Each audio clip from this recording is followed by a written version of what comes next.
ओम शांति।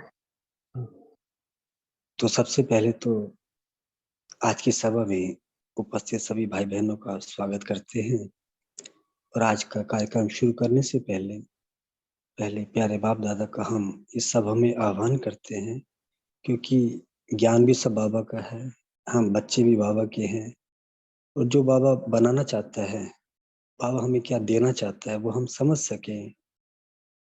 तो इसलिए पहले इस सभा में हम बाबा की उपस्थिति का हम पहले कुछ सेकंड के लिए आह्वान करेंगे।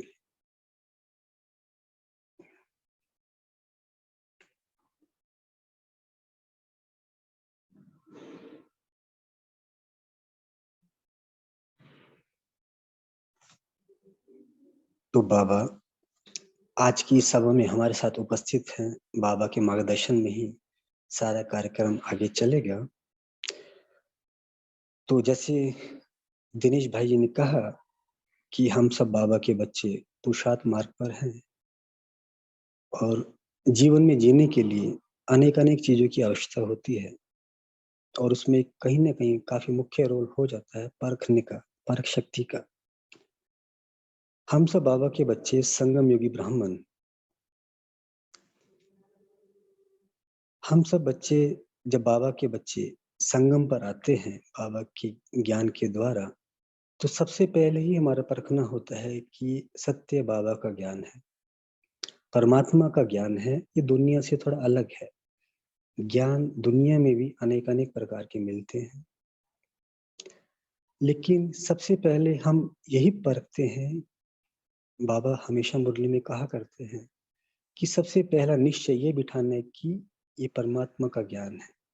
तो ये हम सबकी परखने की शक्ति का कमाल ही है कि हम पहचान पाते हैं कि ये वाक़ई ये परमात्मा का ज्ञान है। इस सारी दुनिया में इस ज्ञान के मुकाबले कोई नहीं है। इसी परखने के आधार से हम निश्चय करते हैं कि हमें इस मार्ग पर चलना है, अपना जीवन इस दिशा में लगाना है।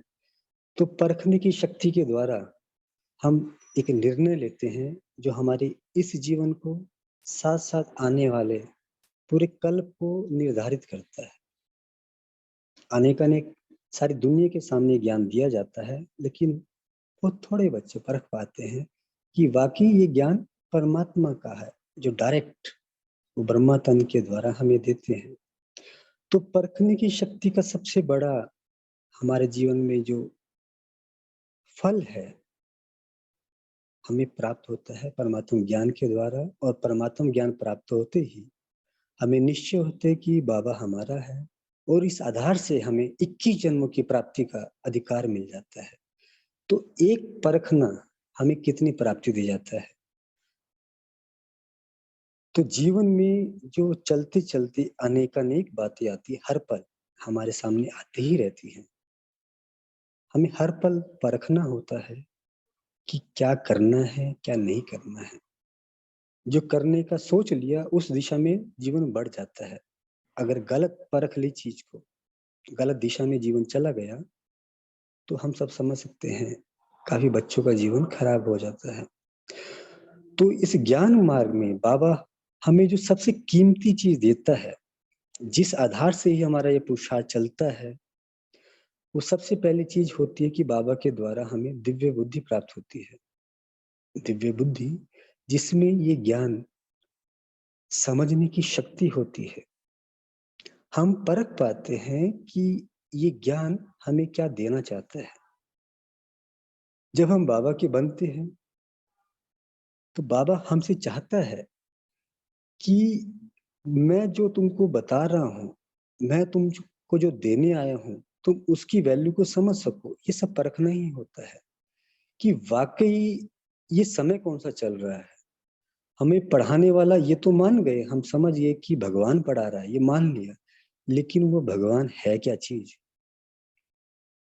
उसका सामर्थ्य क्या है? हमें उससे क्या-क्या मिल सकता है, क्या-क्या मिलने वाला है? और जो सबसे कीमती बाबा चीज़ जो बाबा हमें हमारे बारे में एहसास करवाना चाहता है कि तुम वाक़ई क्या हो? तुम हो कौन? हम तो अपने आप को एक साधारण मनुष्य मानते हैं। उतनी ही पहचान हमारे हमारे बारे में होती है। तो परखने की शक्ति जो मोटे रूप से हम अपने 7 डे कोर्स में जानते हैं कि 8 शक्तियों में एक परखने की शक्ति होती है, लेकिन इस परखने की शक्ति का हमारे जीवन में भिन्न रीति से यूज़ होता है। सेल्फ रियलाइज़ेशन पावर कुछ और नहीं, परखने की शक्ति ही है कि हम सेल्फ को रियलाइज़ कर पाते हैं कि बाबा जो हमें हमारे में बता रहे हैं कि वाक़ई हम वो हैं। सबसे मुख्य रूप से तो बाबा कहते हैं तुम आत्मा हो। तो हम उसको रियलाइज़ करते हैं कि वाक़ई हम इस शरीर को चलाने वाली शक्ति आत्मा है, ये राइट है। और ये परखते ही परखने की शक्ति को ही महसूसता शक्ति बोलते हैं। महसूसता था ना कि हम किसी चीज़ को महसूस कर पाते हैं। परखने की शक्ति को दूसरे शब्दों में जो हम ब्राह्मण परिवार में काफ़ी चलता है चेकिंग पावर। हमें बहुत कुछ चेक करना होता है कि हमारे अंदर क्या चल रहा है। जिन बच्चों की चेकिंग पावर अच्छी होती है, परखने की शक्ति अच्छी होती है, वो अपने अंदर की छोटी-छोटी बातों को चेक कर पाते हैं और चेक करने के बाद ये चेंज कर पाते हैं। चेंज करना दूसरी पावर है, लेकिन जो परखने की शक्ति जिस रूप में यहाँ पे काम करती है, वो चेकिंग पावर। तो एक मुख्य रूप से महसूसता शक्ति जब हम अपने आप को रियलाइज़ कर पाते हैं कि हम वाक़ई जो बाबा कह रहा है वो आत्मा है। साथ-साथ बाबा जो हमें फिर दूसरा रियलाइज़ेशन करवाना चाहता है, पूरे कल्प में हमने क्या-क्या पार्ट प्ले किया है, उसके बारे में बाबा हमें बताता है। अब वो भी हमें रियलाइज़ करना होता है, उसको महसूस करना होता है, क्योंकि जब तक वो चीज़ को मैं फ़ील नहीं कर पाऊँगा, मेरी यात्रा उस दिशा में बढ़ेगी नहीं। बाबा हमें हमारी पहचान देता है कि तुम जो इस ग्रुप का थीम है, तुम सूर्यवंशी घराने की आत्माएँ हो। तुमने सृष्टि पर कभी राज्य किया था। 21 जन्म तुम्हें दैवी कुल में जीवन जिया है। कितना महान भाग्य था हमारा, कितना महान पार्ट हमने प्ले किया। तो इस परखने की शक्ति के द्वारा, इस महसूसता शक्ति के द्वारा हम उस चीज़ को फ़ील करने का प्रयास करते हैं कि वाक़ई जो भगवान हमको बोल रहा है कि पहला निश्चय तो हमने ये बिठाया परख के कि वाक़ई भगवान का ज्ञान है। तो जब इतना परख लिए कि वाक़ई परमात्मा का ज्ञान है, तो परमात्मा तो सबके पिता हैं। सर्व से कल्याणकारी है, सर्व के कल्याणकारी है। उससे बड़ा हितैषी हमारा कोई हो ही नहीं सकता। तो वो जो कह रहा है, जो हमारे बारे में कह रहा है, वो परम सत्य है। लेकिन वो मेरे लिए परम सत्य तब होगा, जब मैं उस चीज़ को फ़ील कर पाऊँगा, महसूस कर पाऊँगा, उसका मैं एहसास अपने जीवन में ला पाऊँगा। तो परखने की शक्ति के द्वारा, उस महसूसा शक्ति के द्वारा, हमें उस चीज़ को अपने में फ़ील करना होता है, इमर्ज करना होता है कि वाक़ई मैं ये था और मैं फिर से बनने वाला हूँ। तो हमारी यात्रा संगम से सूर्यवंश की स्टार्ट हो जाती है। जैसे ही मैं आत्मा होने के साथ-साथ इस सृष्टि में मैंने साकार में क्या पार्ट प्ले किया, इसको मैं फ़ील कर पाता हूँ, इस पे निश्चय बिठा पाता हूँ, इसको परख पाता हूँ कि वाक़ई संभव है, वाक़ई मैंने किया है, ये तो मेरा अंतिम जन्म है। तो इसके द्वारा मैं अपने उस पूरे कल्प के जीवन को देख पाता हूँ। तो परखने की शक्ति इस ज्ञान मार्ग में, इस ज्ञान में हम किस गति से चलते हैं, किस प्रकार से चलते हैं, कितनी इंटेंसिटी से हमारा पुरुषार्थ चलता है, मोस्ट इम्पोर्टेंट है। और फिर एक बाबा ये भी हमें एहसास करवाना चाहता है कि वो कौन है? जैसे हम लोग कि बाबा बाबा मैं जो हूँ, जैसा हूँ, तुम्हारा हूँ। बाबा फिर दूसरा शब्द बोलता है कि वो तो बच्चे ठीक है, लेकिन मैं जो हूँ, जैसा हूँ, वैसा ही तुम्हारा हूँ। मीन्स तुमने अपने आप को महसूस किया कि तुम क्या हो, क्या बनने वाले हो? क्या तुम मुझको जान पाए हो? मैं तो तुम्हारा पिता हूँ, लेकिन क्या तुम वाक़ई मुझको पहचान पाए हो कि मैं कौन हूँ? मैं सर्वशक्तिवान हूँ, मैं ज्ञान का सागर हूँ। मैं तुम्हें तुम्हारा भाग्य बनाने आया हूँ। मैं तुम्हें क्या-क्या दे सकता हूँ? क्या मैंने इस बात को महसूस किया है, परखा है? तो बाबा हमें शक्ति प्रदान करता है कि मैं उन चीज़ों को देख पाऊँ, समझ पाऊँ, एहसास कर पाऊँ, महसूस कर पाऊँ। तो बाबा से शक्तियाँ तो बाबा की हैं, बाबा हमें संगम पर वर्षे में देता है, लेकिन इनका परे इनका परहेज़ करना, इनको बढ़ाना, ये सारा हमारे पुरुषार्थ पे डिपेंड होता है। तो परखने की शक्ति का महत्व छोटे रूप से आपके सामने रखा गया कि साकार जीवन में, डे टू डे लाइफ में तो हमें इसकी आवश्यकता पड़ती ही पड़ती है कि आज मेरे सामने जो बात है, परिस्थिति है, उसमें मुझे क्या डिसीज़न लेना चाहिए, क्या राइट है, क्या रॉन्ग है, कौन-सा व्यक्ति मेरे सामने आया हुआ है, उसका कहने का भाव क्या है। हम उस परख के उस अनुसार उससे व्यवहार करते हैं। अगर नहीं परख पाते हैं, तो हमारा व्यवहार या हमारा जो डिसीज़न या हमारी टोक जो हमारी बात उसके सामने रखी गई है, वो इतनी इम्पैक्टफुल ना हो। उसका वो किस भाव से हमारे सामने है, क्या बात हमसे वो सुनना चाहता है, ये हमें परखना होता है। तो बुद्धि की क्लीनलीनेस, बुद्धि की सफाई इसके लिए बहुत आवश्यक होती है और उसका सबसे बढ़िया तरीका हम सब जानते हैं, बाबा का ज्ञान है और बाबा जो हमें योग सिखाते हैं। सुबह का समय जिसे हम अमृत वेला बोलते हैं, सुबह 2 से लेके 8 बजे तक का समय, ये हमारे मन बुद्धि की सफाई के लिए, मन बुद्धि को एम्पावर करने के लिए, इसका सामर्थ्य बढ़ाने के लिए बाबा हमें कहते हैं, इस अमृत वेले का प्रयोग अपनी उन्नति के लिए हमें करना है, जिसमें हम योग करते हैं, मेडिटेशन करते हैं, साथ-साथ बाबा के ज्ञान की स्टडी करते हैं, जिससे हमारी बुद्धि का विकास होता है, समझ बढ़ती है, हमारी परखने की, निर्णय की शक्ति का विकास होता है, ताकि जो हमारी लाइफ में दिन में हमारे सामने जो बातें आने वाली हैं, उनको हम सही रीति से समझ पाएँ, देख पाएँ और जो चीज़ हम जिस रीति परखेंगे, जिस दिशा में हम चलेंगे, हमारे जीवन की गति, दिशा उस दिशा में बढ़ती है। तो हमें ये बड़ा चेक करना होता है कि मेरी लाइफ किस दिशा में बढ़ रही है। परखने की शक्ति ये हमें हमारे जीवन को दिशा देती है कि मैं वाक़ई राइट तरफ चल रहा हूँ या थोड़ा-सा करेक्शन की आवश्यकता है। तो चेकिंग पावर जिसे बाबा कहते हैं कि चेकिंग पावर जिसकी स्ट्रांग है, वो बच्चा कभी ज़्यादा गलती में नहीं जाएगा। गलती में जाएगा भी तो जैसे हम चेकिंग करेंगे तो तुरंत करेक्शन कर पाएँगे कि वाक़ई मुझको थोड़ा-सा करेक्ट करने की आवश्यकता है। तो इस परखने की शक्ति को हम जो बाबा ने हमें वर्षे में दी है, आठों शक्तियों के अंतर्गत, इसका हम बड़ा सुंदर अभ्यास करेंगे। इसकी वैल्यू को समझेंगे और जो हम ज्ञान प्रमाण समझते हैं कि जिस चीज़ को जितना हम अधिक स्मृति में लाते हैं, उसका विकास उतना अधिक होता है। इंग्लिश में जो कोट्स आती है, where energy goes that that thing grows, कि जिस तरफ हमारी ऊर्जा जाती है वो चीज़ विकास होने लगती है। तो जब मैं अपनी बुद्धि की स्मृति में जिस चीज़ को ज़्यादा इमर्ज रखता हूँ, वो चीज़ उतनी विकसित होने चली जाती है।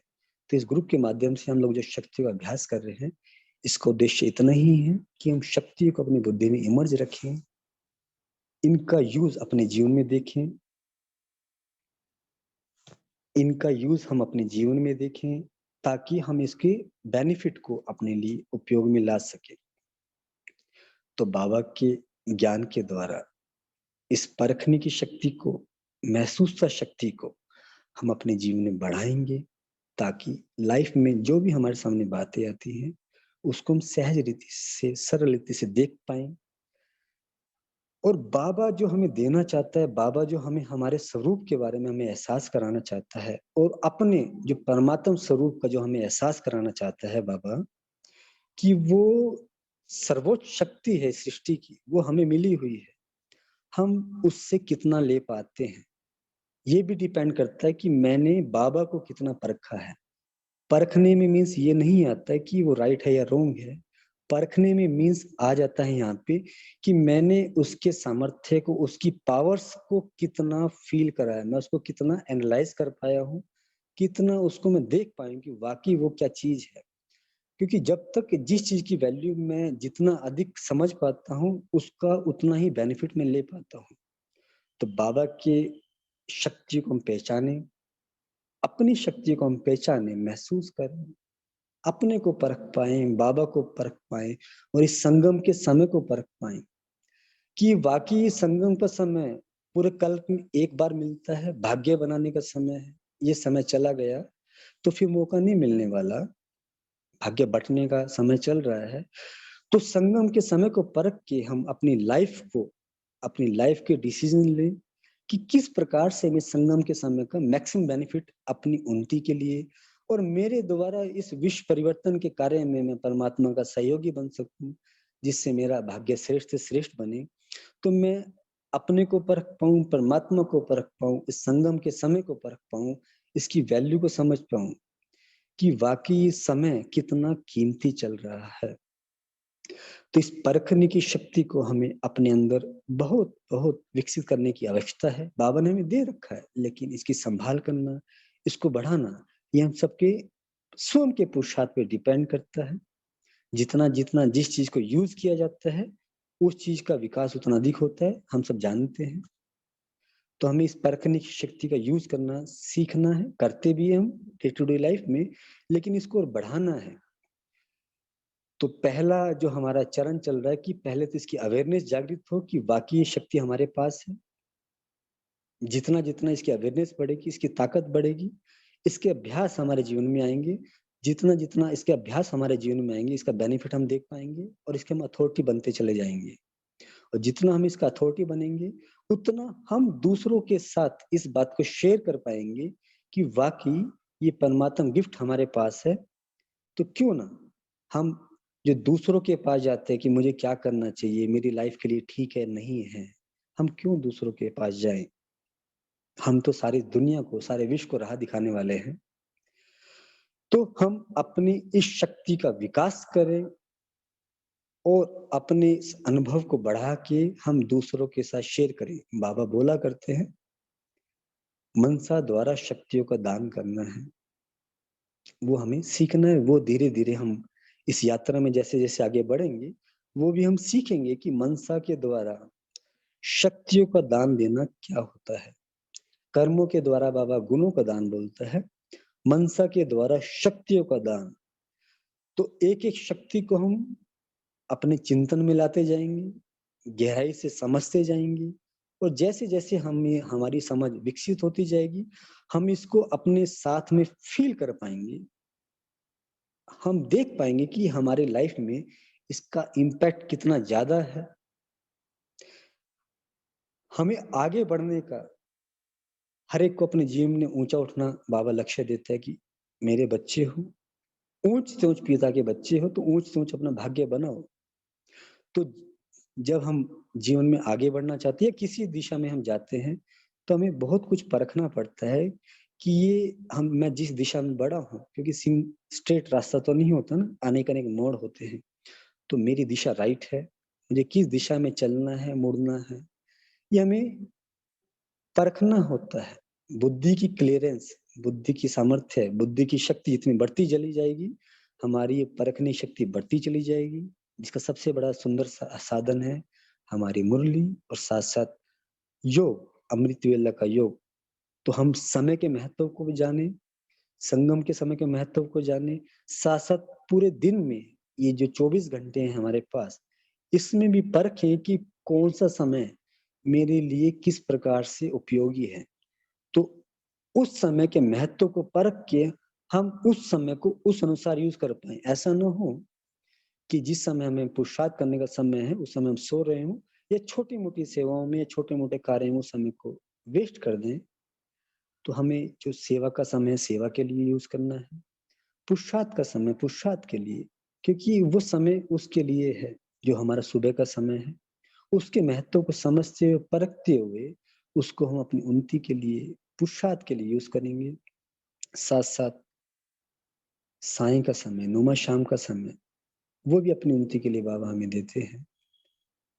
तो उसको भी हमें, तो समय के महत्व को भी हमें समझना है कि पूरे 24 घंटे में मेरे लिए कीमती समय कौन-सा है, कौन से घंटे मुझे किस प्रकार से यूज़ करने हैं। साथ-साथ फिर अपनी दिनचर्या को भी हमें ये एनालाइज़ करना होता है। ये सब परखने की शक्ति के अंतर्गत आता है। प्रायोरिटी सेट करनी पड़ती है, किस काम को कितनी प्रायोरिटी देनी है, किसको आज करना है, किसको कब करना है।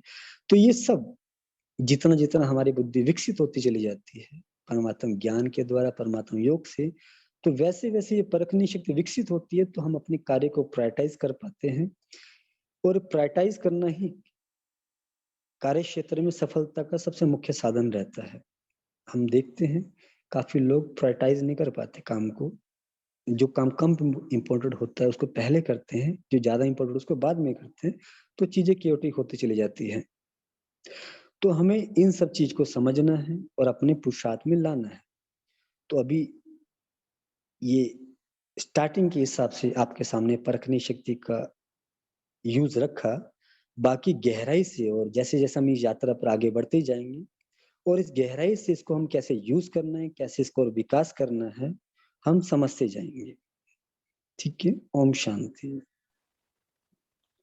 ओम शांति। समझ बहुत सुंदर एक्सप्लेन किया आपने परखने की शक्ति का, कि परखने की शक्ति जैसे बाबा तो सिर्फ अष्ट शक्तियों के बारे में मेन बताता है, तो आपने बताया महसूसता की शक्ति और चेकिंग पावर भी परखने की ही शक्ति का पार्ट है। और मन बुद्धि की सफाई के लिए जैसे आपने बताया कि मॉर्निंग का समय बहुत ज्यादा बेहतरीन होता है। वैसे भी पुराने काल से कहते आते हैं कि अगर किसी को अच्छा विद्यार्थी बनना है तो हमें सुबह के समय का बहुत सदुपयोग करना चाहिए, और कहीं ना कहीं आके बाबा हमारी सबसे पहले दिनचर्या सेट कराता है। तो ये परखने की शक्ति बहुत विशेष शक्ति है जो हर पल हमें निर्णय के लिए बहुत ज्यादा सहयोगी बनती है। तो आगे हम भाई बहनों को इनवाइट करेंगे, भाई बहनों के जो भी क्वेश्चंस हों परखने की शक्ति के रिगार्डिंग। तो हमारे साथ तेजवी भाई जी हैं। भाई जी आपके क्वेश्चन आंसर को आंसर करेंगे। तो जो भी पूछना चाहे अपना हैंड रेज कर सकता है। भाई जी कुछ कहना चाहेंगे तेजवी भाई जी आप पहले? भाई जी ओम शांति सभी साथियों को। हाँ जी भाई जी, बहुत अच्छा है, बहुत सुंदर इंट्रोडक्टरी रूप में अंकुर भाई जी ने रखा शक्ति को। हम केवल एक ही चीज इसके बारे में पॉइंट आउट करना चाहेंगे अपनी तरफ से, बाबा की तरफ से एक्चुअली, कि परख शक्ति सभी बाकी शक्तियों का आधार है। क्योंकि बाकी शक्तियों को यूज करना सीखना एक अलग चीज है, लेकिन कौन सी शक्ति कौन सी परिस्थिति में कब कैसे कितनी किस स्वरूप में यूज होगी, वो पहली जो परख शक्ति है उसी के आधार पे ही हम राजाएं तय करते हैं कहाँ होगी। तो परख शक्ति आधार है, सबसे पहली शक्ति है। और हम सभी जब इसका अभ्यास आज से ही शुरू करेंगे तो बहुत गहराई से हमें ये महसूस करना है, खास करके जब हम बाबा से जुड़ेंगे, बाबा के सामने बैठेंगे, तो हम अपनी परख शक्ति पे बाबा की किरणें डलवाएं और गहराई से महसूस करें कि ये शक्ति इमर्ज रूप में हमारे लिए एक राजा के लिए कार्य कर रही है। तो जितना फोकस, जितना अटेंशन हम परख शक्ति को दे देंगे इस एक हफ्ते में, उतनी ही बाकी शक्तियों को यूज करना और एक्टिवेट करना, जागृत करना बहुत आसान हो जाएगा। तो इतना ही हमारा कहना था। अब किसी का भी कोई प्रश्न है तो पूछ सकते हैं। हाँ जी भाई जी, हमारे बीच में विशाल भाई जी हैं जिन्होंने हैंड रेज किया है, तो मैं विशाल भाई जी को इनवाइट करूंगा। जी जी करे भाई जी।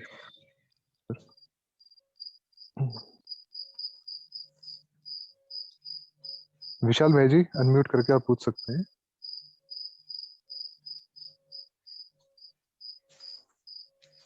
ओम शांति मीठे भाई, आवाज आ रही है? बिल्कुल आ रही है भाई जी, फरमाइए। सुन पा रहे हैं? हाँ जी। तो कहने का भाव ये है कि परख शक्ति जो है सर्व शक्तियों को जैसे यूज करने के लिए आपने कहा कि कैसे हम सारी शक्तियां सिर्फ जैसे संतुष्टता जो है सर्व गुणों की जननी है, ऐसे ही आप कहना चाह रहे हैं। तो जी इसको थोड़ा एक्सप्लेन करें कि हर शक्ति जो है, मुख्य तो 8 शक्तियां है ना, उसमें से सबसे आपने विशेष परख शक्ति को आगे लाया है। तो आपके इस चिंतन से हम सहमत हैं। माना बाबा ने आपके द्वारा जो ये चिंतन करवाया है बहुत अच्छा है। शक्तियों को आज तक सबने ऐसे ही देखा। तो परख शक्ति जो है हर शक्ति को कैसे यूज करने की परख हमें देती है। तो जैसे इसका थोड़ा उदाहरण आप कोई एक दो दें, जैसे सहयोग में जी परख शक्ति कैसे यूज कर सकते हैं, सामना करने की शक्ति में, जी अगर थोड़ा इस तरह से एक्सप्लेन करेंगे तो जी धन्यवाद। भाई जी, अलग अलग प्रकार की, जी कोई बात नहीं, अलग अलग प्रकार की परिस्थितियों में कई बार एक शक्ति से काम नहीं चलता, शक्तियों का कॉम्बो यूज होता है। फॉर एग्जाम्पल, कि एक परिस्थिति को रफा दफा करने के लिए और उसमें खुद भी अचल रहने के लिए और साथी आत्माओं को भी सहयोग देने के लिए दो शक्तियां लगती हैं जो कि साथ साथ काम करती हैं। फॉर एग्जाम्पल, कि हमारे सामने कोई परिस्थिति है जिसमें कि क्रोध का विकार सामने खड़ा है, और उसके साथ साथ जो क्रोध कर रहा है वो एक तरीके से अपने तो सभी हैं, लेकिन उनका पार्ट कुछ हमारे साथ बहुत खास है, या ये कह सकते हैं कि बहुत क्लोज है ड्रामा की रीति अनुसार। अगर वो क्लोज है तो वहां पे हम सामना नहीं कर सकते उनका, किसी का भी नहीं कर सकते, लेकिन इनका बिल्कुल नहीं कर सकते क्योंकि संबंध है। उस समय पे हम राइट हैं और जो ये बात कह रहे हैं वो उनके हिसाब से राइट है, लेकिन एक सोशल पर्सपेक्टिव में वो बात ठीक नहीं है क्योंकि उनकी इन्फॉर्मेशन कम है उस बात को लेके। लेकिन आवेग है एक भावनाओं का, उसमें वो बात कही जा रही है। हम राइट हैं और सामने वाला बहुत क्लोज है लेकिन आवेग में है। तो यहाँ पे एक शक्ति से काम नहीं चलेगा, यहाँ पे सहन करने से काम नहीं चलेगा, क्योंकि सहन तो हमने कर लिया, लेकिन हमें पता है कि जो ये परिस्थिति थी वो उसको नहीं समझ पाए, लेकिन फिर भी उन्होंने जो कहना था उसको कह दिया। तो हमने सहन किया, लेकिन सहन शक्ति के साथ साथ यहाँ पे समाने की शक्ति भी यूज होगी, क्योंकि जो कुछ कहा गया है वो बुद्धि तक ना पहुंचे। अगर वो बुद्धि तक पहुंचा और संकल्प चला, माना बुद्धि सबसे पहले बुद्धि को टच किया और फिर मन हिला, तो मन हिला तो दोनों स्तंभ हिल गए आत्मा के। तो इसका मतलब शक्तियों ने ठीक से काम नहीं किया। तो दोनों शक्ति इसमें यूज होंगी और एक साथ यूज होंगी, लेकिन एक ज्वाला स्वरूप में काम करेगी, एक शीतल स्वरूप में काम करेगी। सहन शक्ति जो है वो ज्वाला स्वरूप में काम करेगी कि वो हमें भी सहन करने की शक्ति हमारी भी एक्टिवेट होगी, लेकिन सामने वाले का जो क्रोध है उसको हमें समाना होगा उस समय पे। तो उसके लिए शीतल रूप में, हमारे लिए ज्वाला रूप में। तो इस प्रकार से जब कॉम्बो यूज होता है और कौन सा रूप उसका यूज करना है, तो उसके लिए परख शक्ति की और एक परख शक्ति से भी पहले, उससे पहले नहीं लेकिन परिवर्तन शक्ति की खुद में। क्योंकि होता ऐसा है कि हम परख भी लेते हैं, हम कर भी लेते हैं, लेकिन परिवर्तन करने की शक्ति नहीं होती। तो इसके साथ साथ परख शक्ति के साथ साथ परिवर्तन शक्ति भी कार्य करती है। और जब किसी परिस्थिति में हम ये जान लेते हैं कि इसका कारण ये है, निवारण के विद इन सेकेंड्स, टाइम नहीं लगता उसमें, विद इन सेकेंड्स हम पहचान लेते हैं कि क्या है, उसके बाद उसको संभालने में और वहां पे इम्प्लीमेंट करने में तो निरंतरता चाहिए। एक तो अभ्यास की, कुछ समय के अभ्यास की निरंतरता चाहिए, जिससे कि पारखी हो सके हम। परिस्थिति को तुरंत परखा, सेकंडों में कार्य में लगाया, और कार्य में लगाने के बाद तुरंत सफलता उसके बाद। तो ऐसा देखा गया है, प्रैक्टिकल एग्जांपल ही हम आपको दे रहे हैं। ऐसा देखा गया है कि जब हम इस प्रकार से कॉम्बो यूज करते हैं या परखते हैं कि कौन सी शक्तियां दोनों साथ में काम करेंगी, क्योंकि इसमें तीसरी शक्ति भी काम कर सकती है कि अगर सामना करना है उस समय पे, आत्मा का नहीं, जो विकार है, जो हावी है उस समय पे, उसका सूक्ष्म रूप में। तो क्योंकि जो सामने वाली आत्मा है, हो सकता है उसको सामना करने की शक्ति की जरूरत हो, जिस विकार के वो वशीभूत है उसका सामना ना किया जा रहा हो उससे, वो उसके प्रभाव में आ गई है बहुत ज्यादा, तो उसको भी देनी पड़ेगी सामना करने की शक्ति, उसके विकार को समाना भी पड़ेगा, और जो हमारी तरफ आ रहा है उसको सहन करना पड़ेगा। तो इस प्रकार से जब कॉम्बो में काम करती है शक्तियां, तो वो विद इन सेकेंड्स हमें हैबिट होनी चाहिए। जैसे हम गाड़ी चलाते हैं, गाड़ी चलाते ही एक रिफ्लेक्स होता है हमारा कि मान लो ब्रेकर हमें दिखा नहीं लेकिन एकदम से आ गया, तो रिफ्लेक्स होता है कि पैर सीधा ब्रेक पे जाएगा और गियर एकदम डाउन होगा और हैंड ब्रेक लगेगा अगर ज्यादा वो है तो ये रिफ्लेक्स होता है। तो ऐसे ही रिफ्लेक्स बन जाए, सबकॉन्शियस जो है हमारा, वो उस चीज को हैबिचुअल इतना हो जाए उसका कि विद इन सेकेंड्स परखा जाए, विद इन सेकेंड्स एक्टिवेट हो और कार्य करे और सफलता तुरंत। तो हम उम्मीद करते हैं संतुष्टता मिली होगी विशाल भाई जी, और स्पष्टीकरण की जरूरत है तो बताइए और कर देंगे। नहीं भाई जी, बहुत सुंदर। विशाल भाई जी पूरी तरह से सहमत है आपके आंसर से, काफी सुंदर आपने चीजें बताई। तो अभी हम मीनू बहन है इधर, मीनू जी ने हाथ उठाया, हैंड रेज किया, उनको इनवाइट करते हैं। मीनू जी आप अपने आप को अनम्यूट कर सकते हैं, क्वेश्चन पूछ सकते हैं। ओम शांति भाई जी। ओम शांति दीदी जी। हाँ, भाई जी मुझे अमृत वेला के लिए पूछना था। अमृत जी वेला पावरफुल होता और आधे घंटे में नींद आ जाती है, जैसे डेली सोचती हूँ, और दिन में अच्छा योग लगता है, बैठ जाती हूँ कभी कभी आधा, कभी 1 घंटा भी। तो और एक दिन बाबा ने मुरली में बोला था कि 3:30-4 बजे तो उठना ही है करके, तो बहुत कोशिश जी करती हूँ, फिर भी जैसे 3:30 बजे उठे तो 4 बजे नींद लग जाती है। जी और तो एक मन में आता है कि विकर्म का बोझा भी बहुत है, फिर ऐसे से कैसे होगा करके फिर निराशा आ जाती है। और हाँ, दिन में लेकिन उमंग उत्साह कम नहीं करती, लगी रहती हूँ, जैसे कर्म जी में भी याद करना ऐसा, जी लेकिन दीदी अमृत जी वेला में दीदी ही प्रॉब्लम जाती है। जी हाँ, दीदी जैसे जी, ये तो सुबह वैसे सत्य वैसे नाम की। हाँ, वैसे जनरल क्वेश्चन है, लेकिन कोई बात नहीं, आपने पूछा है तो जरूर इसका जवाब देंगे। अगर हमें नींद आती है ना दीदी, तो हम अपनी कर्मेंद्रियों को एक्टिव करें अमृत वेला में। अगर हमें नींद आती है तो कर्मेंद्रियां तो शिथिल हो जाती हैं जब हम योग में बैठते हैं, कि आंखों को भी कोई काम नहीं है, कानों को भी कोई काम नहीं है, हाथ पैर भी नहीं हिल रहे हैं, हम स्थिर बैठे हैं। तो वैसी स्थिति में नींद आना लाजमी हो जाता है, अगर हमें थोड़ी सी आदत उस चीज की कम है, मतलब कंट्रोल करने की उस चीज को, या फिर उसके ऊपर आधिपत्य स्थापित करने की। तो कोई बात नहीं, हम इसमें अपनी कर्मेंद्रियों को एक्टिव करें और डायरी पेन लेके बैठें, मुरली लिखें, जो चिंतन आ रहा है वो लिखें, बाबा से कोई बात चल रही है वो लिखें। मतलब हम कोई ना कोई एक्टिविटी करते रहें, साइड में एक पानी का गिलास रख लें और ये देखें कि बाबा ने उसको सूक्ष्मतन में अपने हाथ में रखा हुआ है, जिससे कि वो लाइट का गिलास है और उसके अंदर शक्तियों का जल है।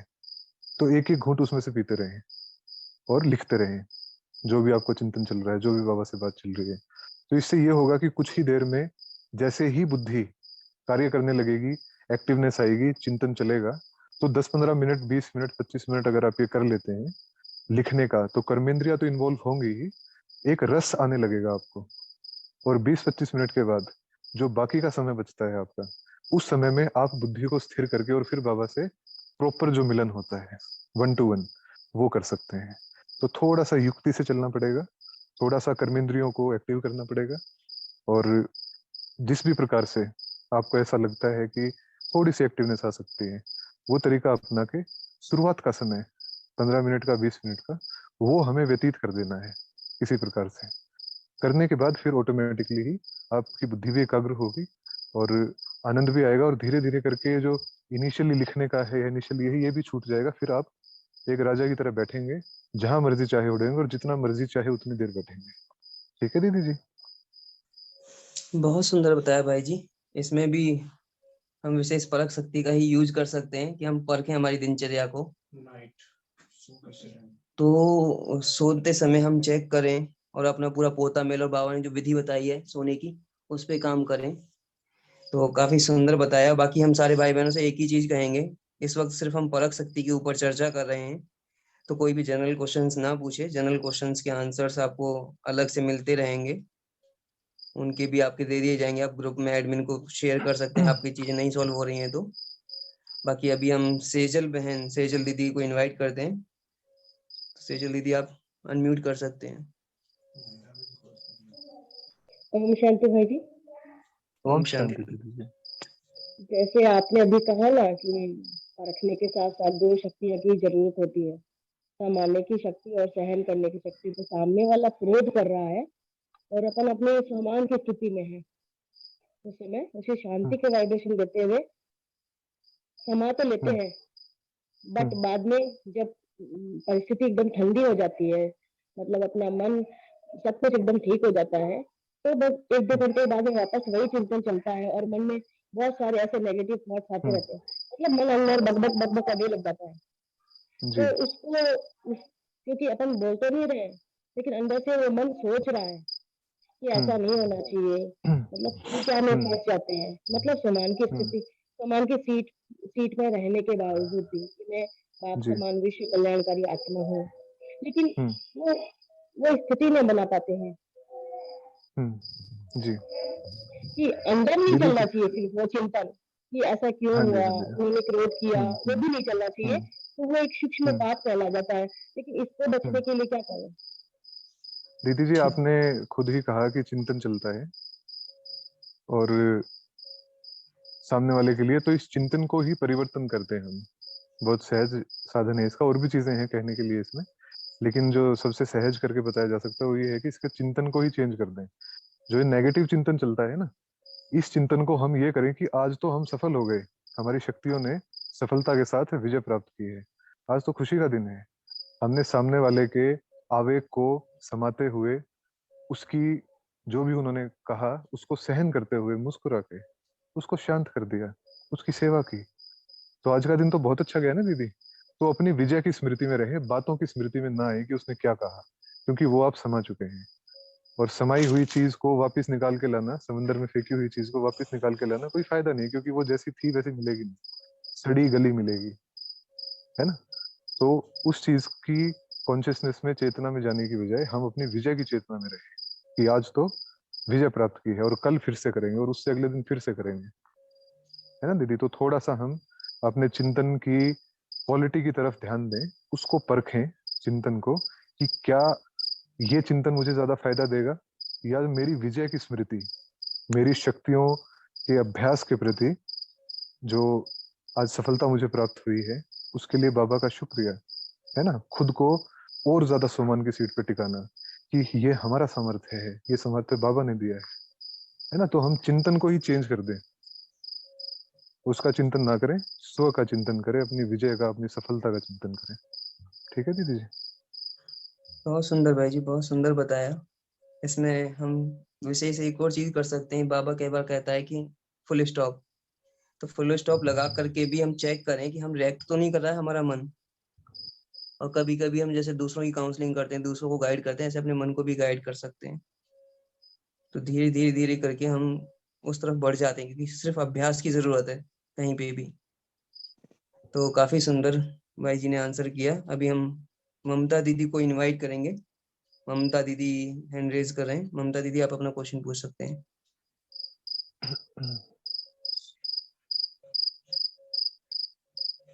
बीके ममता जी, आप अनम्यूट कर सकते हैं अपने आप को, प्लीज। ओम शांति भाई जी।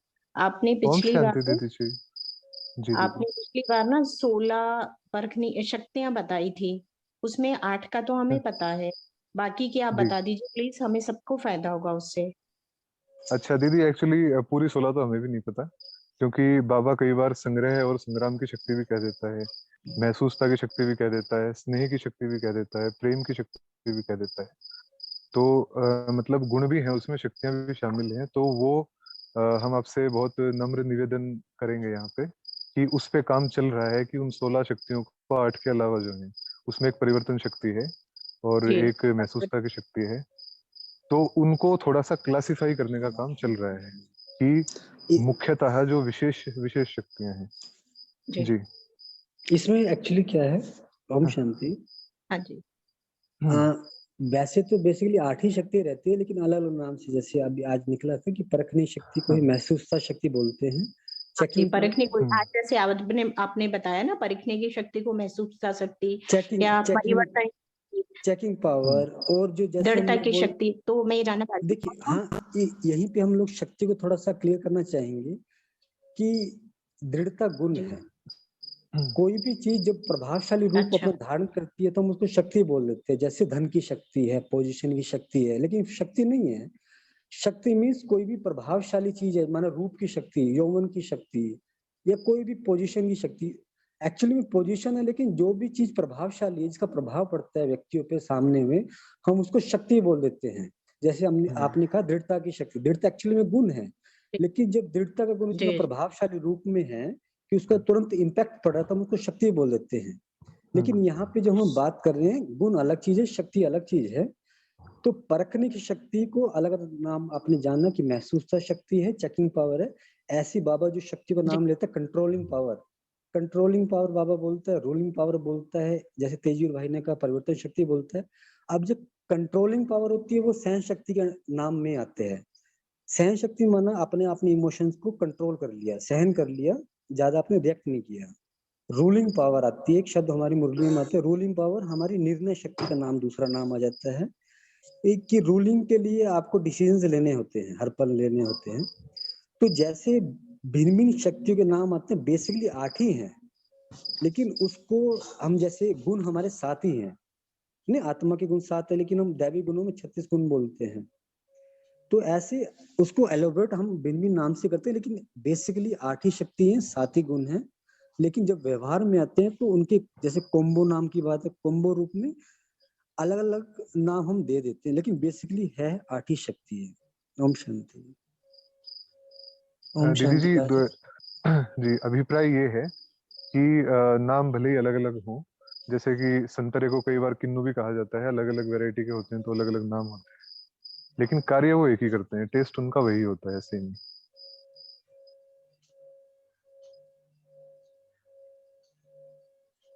बहुत सुंदर भाई जी, काफी अच्छे से आप दोनों भाइयों ने अच्छे से एक्सप्लेन किया। अभी हम सिमरन दीदी को इनवाइट करेंगे। सिमरन दीदी का क्वेश्चन हम लेते हैं। सिमरन दीदी, आप अपने आप को अनम्यूट कर सकते हैं। शांति भाई जी।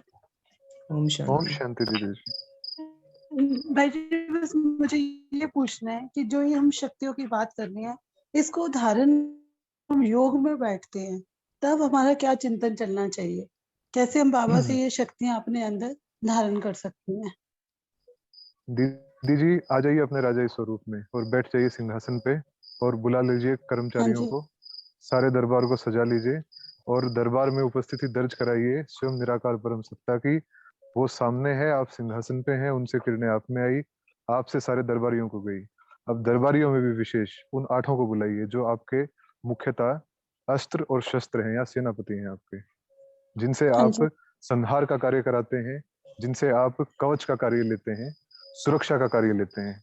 उनको सभी को इमर्ज कर लीजिए सामने अपने, और फिर देखिए एक बार उनको योग में ही एक एक करके। अच्छा, ये परख शक्ति, ये निर्णय करने की शक्ति, ऐसे ही 8 शक्तियों पे एक बार नजर डालिए। और अच्छा। जो शक्ति आपको बाबा से मिल रही है वो उनको फरिश्ते रूप में या पॉइंट ऑफ लाइट रूप में उनकी तरफ ट्रांसफर कीजिए, या डायरेक्टली बाबा से ही उस पॉइंट पर डलवाइए कि मुझ आत्मा की ये परख शक्ति। तो बाबा से किरणें उस पॉइंट ऑफ लाइट पे या फरिश्ते के रूप में या किसी भी रूप में, आप देव रूप में आप उनको देख रहे हैं, उसी रूप में ही उस पे डलवा के, और उसकी लाइट और उसकी चमक बढ़ती जा रही है। माना मेरी परख शक्ति अपने 100% इम्पैक्ट के साथ कार्य रूप में आ रही है या आ गई है, भाई जी, इस प्रकार से। जी जी दीदी।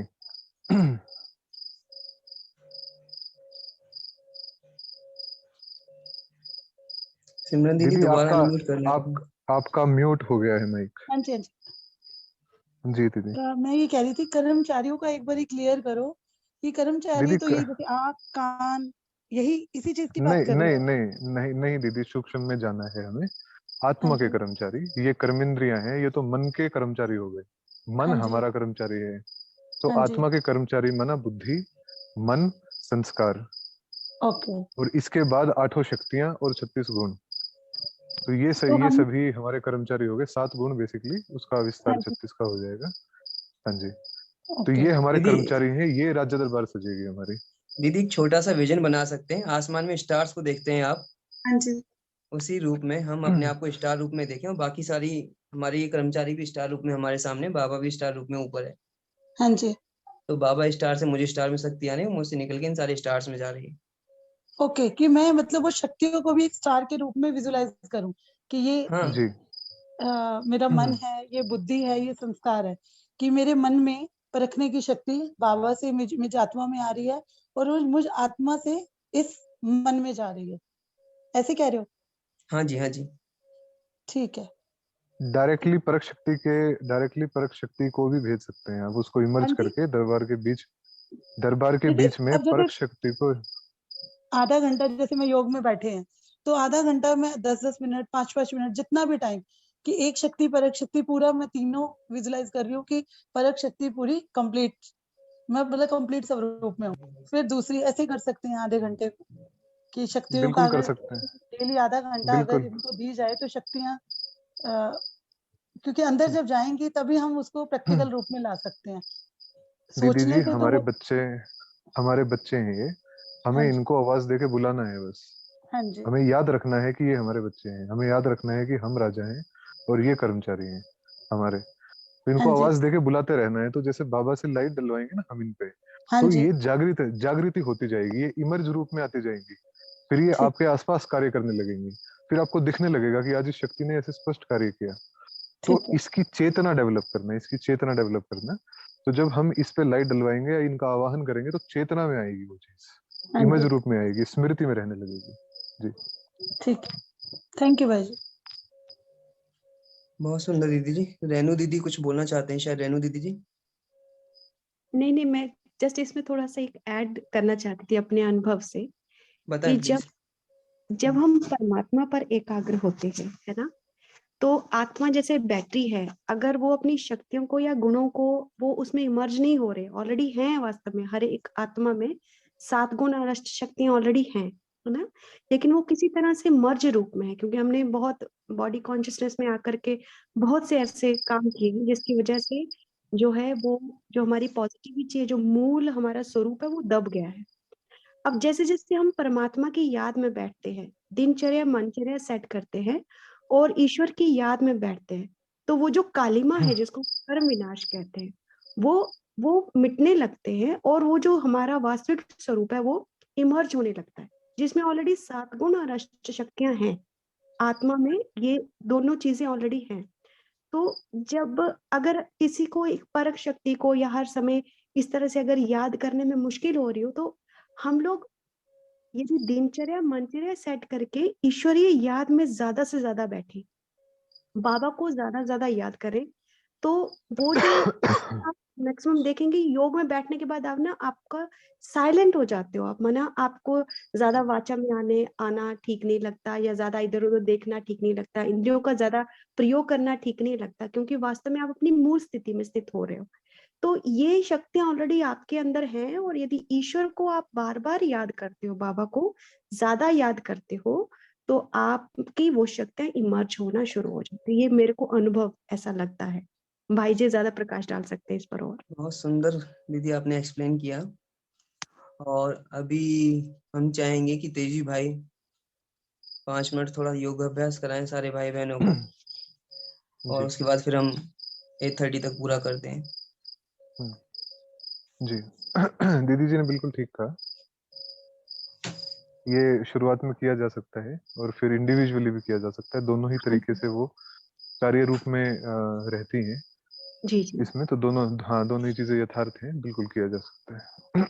ठीक है जी। तेजवीर भाई, जो ग्रुप में हाँ जी, डेली हाँ जी। मैसेज शेयर किए जाते हैं उसके बारे में थोड़ा बता दीजिए कि अच्छा उनके बारे में थोड़ा बता दें। जी, तो जो ये संगम से सूर्यवंश ग्रुप है जिसमें शक्तियों का अभ्यास चलता है, इसमें एक मास्टर सर्वशक्तिवान की पॉइंट डाली जाती है, क्योंकि मास्टर सर्वशक्तिवान ही वो उपाधि है, वो गद्दी है जिसके ऊपर स्थित होके हम आत्माएं 8 शक्तियों को ऑर्डर दे सकती हैं, नहीं तो ऑर्डर सुनेंगी नहीं वो। क्योंकि राजा जब गद्दी पे नहीं बैठा तो कर्मचारी अलवेले हैं, सब नहीं सुनेगा कोई। तो मास्टर सर्वशक्तिवान का एक पॉइंट, और जो जिस शक्ति का अभ्यास जिस हफ्ते में चल रहा है, जैसे परख शक्ति का चलेगा तो कल आपको परख शक्ति की पॉइंट मिलेगी, और उससे ही संबंधित कमेंट्री मिलेगी 5-6 मिनट की, जिसमें कि आप योग अभ्यास कर सकते हैं। एक एग्जाम्पल होगा वो, लेकिन चिंतन हमें खुद करना है उसका। वो एक एग्जाम्पल है कि हम इस प्रकार से योग कर सकते हैं, अपने चिंतन की धारा को उस तरफ मोड़ सकते हैं, उस शक्ति के जागृति की तरफ। तो उसको एग्जाम्पल रूप में लें, बार बार उस पे आप 2-3 बार जब करेंगे तो आपका खुद का चिंतन चलने लगेगा। तो चिंतन चलाने का लक्ष्य है उस कमेंट्री से, आपका खुद का स्वतंत्र चिंतन करें आप शक्तियों का। और उसके बाद चेकिंग पॉइंट्स होंगी, जिससे कि हम ये शाम होते होते या जब पोता में लिखेंगे तो हम चेक कर सकेंगे कि जो ये 2 पॉइंट्स थी, मास्टर सर्वशक्तिवान की और परखने की शक्ति की, जिस भी शक्ति का चल रहा है, इनमें से जो इसमें पैमाने दिए गए थे कि परखना अर्थात ये, परखना अर्थात ये, तो उसमें कितनी सफलता हमें मिली, उसको हम कितना इम्प्लीमेंट कर पाए, कितना परख शक्ति हमें याद रही, कितना मास्टर सर्वशक्तिवान की स्मृति हमें रही। तो 3 चेकिंग पॉइंट्स होंगे इन्हीं दोनों पॉइंट्स के आधार पे, जो अभ्यास के पॉइंट्स हैं। तो उसमें परसेंटेज में हम लिख सकते हैं कि 20% रही, 30% रही, उससे हमें पता लगेगा, ताकि नेक्स्ट डे हम उस परसेंटेज को बढ़ाने की तरफ ध्यान दें। जो बोल रहा है, जो सुनाई दे रहा है, और जो कहीं दिखाई भी दे रहा है, उसको नहीं देखना है, उसको याद नहीं करना है, उसको बुद्धि तक नहीं पहुंचने देना है। शक्तियां बाप की हैं जो आपके सामने है, अभी अपने निराकार ज्योति स्वरूप में आपके सामने उपस्थित है। हमारी बुद्धि वहीं पे होनी चाहिए। इस ग्रुप में कौन स्पीकर आया, किसने क्या चिंतन रखा, वो सब वहीं से मिला है, उससे मिला है। तो सभी से ये एक हम्बल रिक्वेस्ट रहेगी हमारी कि किसी भी रूप में कोई भी कांटेक्ट अगर मतलब किसी को करना है उसकी तरफ हम अपनी बुद्धि को लेके ही ना जाएं, क्योंकि आपस में चर्चा जब होगी, चर्चा में सारी बातें हो जाएंगी, उसके अलावा किसी कांटेक्ट की कोई जरूरत नहीं है। बाबा आपके सामने है, आप बाबा के सामने हैं। जो डाउट है, जो अभ्यास है, जो भी चीज है, बाबा सब पूरी करेगा आपकी। और जब जब मौका बनेगा तब तब जो बाबा के हैंड्स हैं, हम लोग हैं, हम लोग भी आपकी सेवा में उपस्थित हमेशा रहेंगे सेवाधारियों के रूप में।